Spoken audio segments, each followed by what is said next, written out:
So, you guys remember last year when Kimi Antonelli was struggling?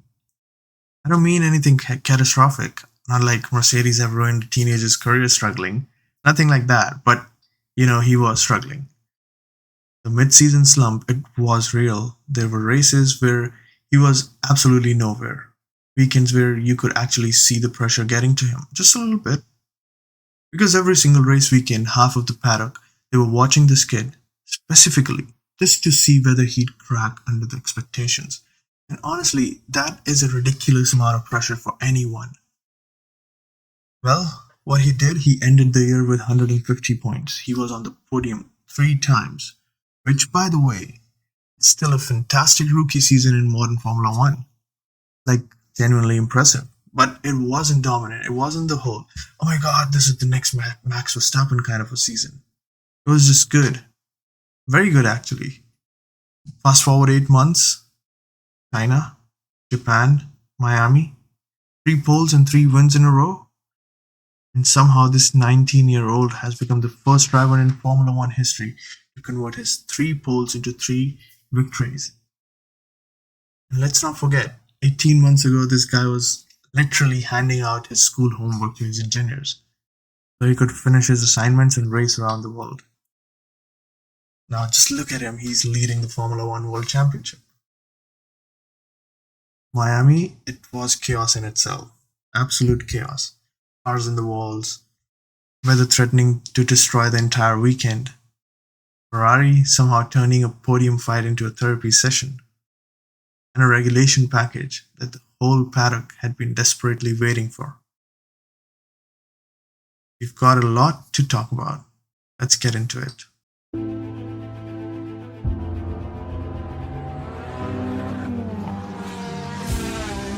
Perez goes off the track, off goes Leclerc, through goes Hamilton!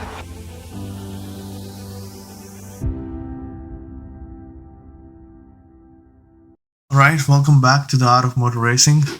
Formula One, MotoGP, every race weekend. We try to make motorsports feel like more than just the lap charts and timing screens.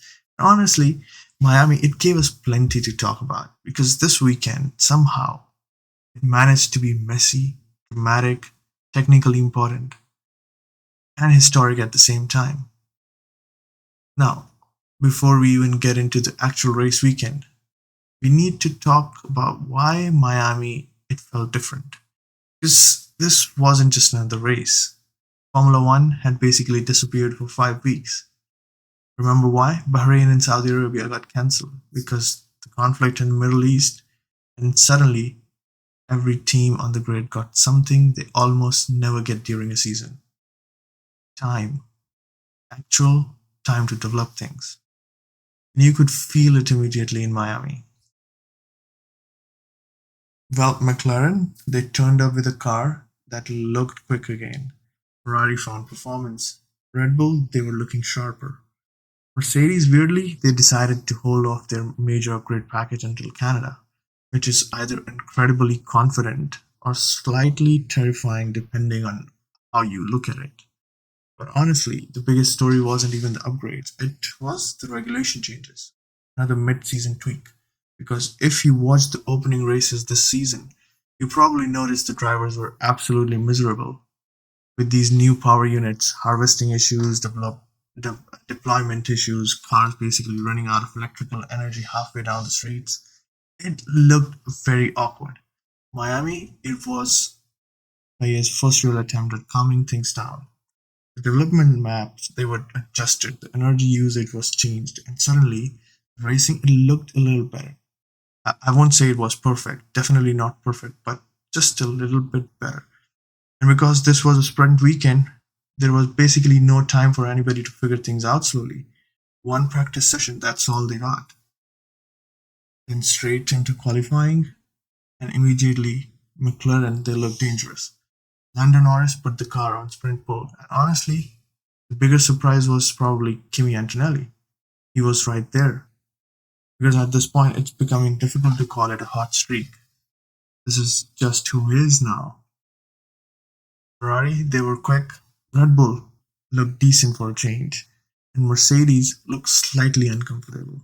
And then the sprint itself, it basically confirmed all the things that we were suspecting. McLaren, they have figured it out. They are back. Because Norris, he controlled the race brilliantly. And Piastri also backed him up for 1-2. Ferrari looked competitive, but not quite quick enough. And Kimi Antonelli had one of those frustrating races where you could see the pace. It was there, but everything around him, it kept getting messy. Track limits, penalty, traffic, awkward opening laps. He was still quick, just untidy. And honestly, that's what made qualifying later that day impressive because Antonelli, he came back angry. He was not emotional angry, not radio message angry. He was cold. And the kind where a driver barely says anything and then casually puts the car on pole position. He did it again. And suddenly Miami stopped feeling like a nice McLaren comeback story. And it shifted towards another Kimi Antonelli weekend. But then Sunday happened. And for about 10 seconds into turn 1, it looked like the whole thing was about to explode. Kimi got squeezed into turn 1. Verstappen locked up, made contact with Leclerc. The Red Bull, it spun 360 degrees, right in the middle of the pack.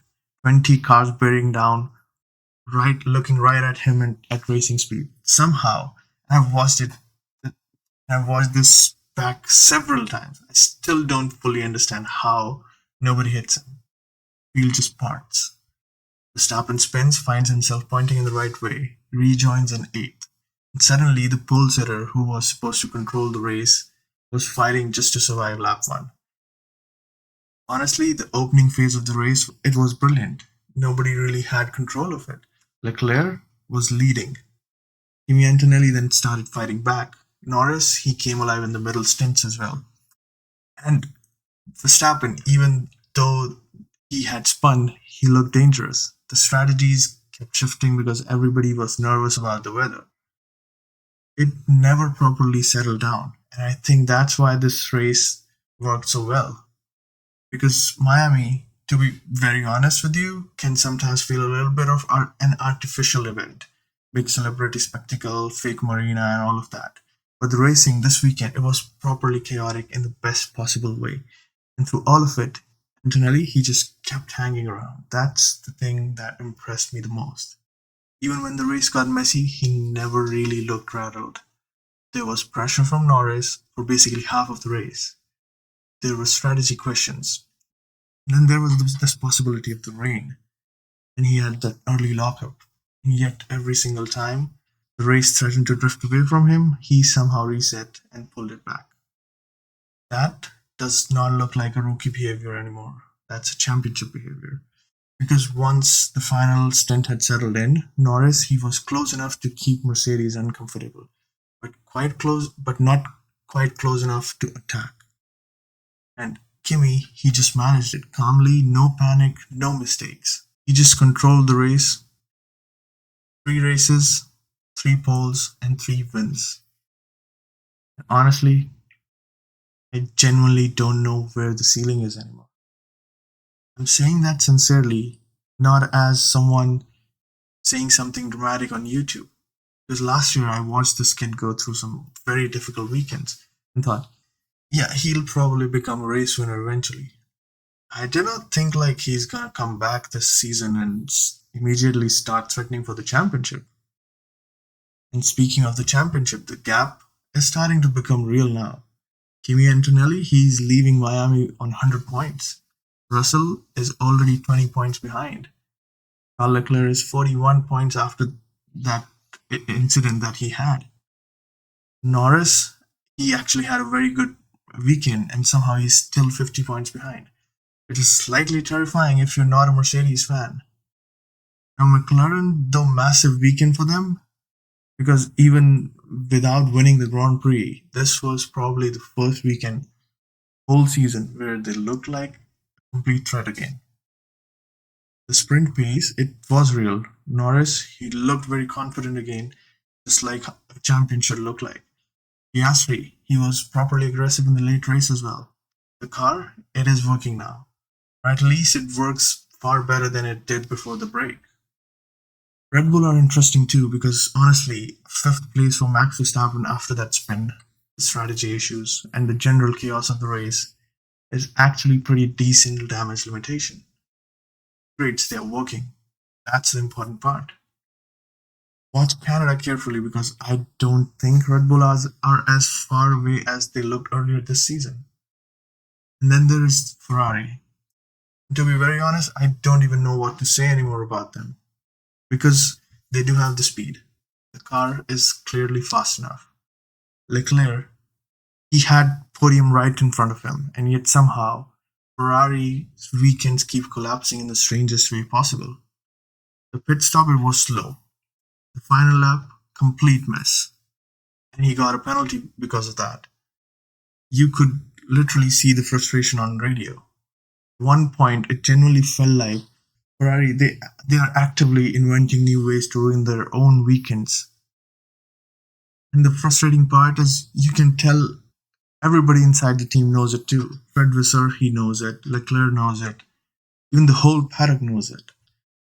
They just need to stop bleeding points every single weekend. And finally, the regulation changes. Did they fix everything? No, not even close. Norris actually said afterwards that the core issue, it still exists. Honestly, I think he's right. The cars, they do behave awkward sometimes. But FIA, they are already looking ahead to 2027 for bigger solutions. Miami, it felt a little better. The racing was closer. Drivers could attack more naturally. The whole thing, it flowed a little bit better. So maybe this is less problem solved and more like, okay, we are at least moving in the right direction. And honestly, that's probably enough for the moment. Because Miami, it was a messy thing and dramatic and slightly ridiculous, which, if we're being honest, is exactly what Formula One should be sometimes. Next up, we have Montreal. It's a proper racetrack, long straights, heavy braking zones, walls everywhere, and absolutely zero forgiveness if you make a mistake. Mercedes, they're bringing their big upgrade package there. McLaren, now we know that they have actual pace. Red Bull, they're waking up. Ferrari, they desperately need a clean weekend for once. And Antonelli, 19 years old, second season in Formula One. 3 wins from the first 4 races. I have no idea where the story goes next. Honestly, that is probably the nicest thing I can say about this championship right now. If you enjoyed this one, please do subscribe. We'll be here every race weekend covering Formula One and MotoGP. And let me know what you think what happens in Canada, because honestly, I have no clue. I'll see you there.